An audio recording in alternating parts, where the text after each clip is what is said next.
The state made what it called concessions to help end this wildcat strike, which turned out to be not attractive enough for the men and women who remain on the picket line.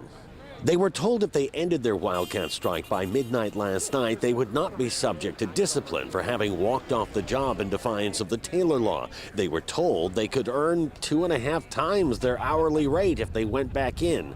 To that, they said, no thank you. So you don't blame these guys for maintaining the strike at all? You feel they got to do this? No, because their life was on the line. Yeah. It's short of staff, and right now the way it's set up, if an inmate assaults an officer, there's no consequences for their action. Right. Corrections officers tell us even if they went back in, the staffing shortages which mandated them to often work double or triple shifts would still remain. And though the state also said it has temporarily lifted elements of the HALT Act, which restricts discipline on prisoners and which officers say has emboldened inmates to act up without consequence, resulting in record numbers of assaults on staff and the incarcerated, they don't trust that the state wouldn't just re-implement HALT as soon as they went back to work, putting them right back where they were. They will not speak on camera because they'll get fired, but once again, retired officers who've come out to show their support are able to. So you don't blame these guys for saying, no thanks?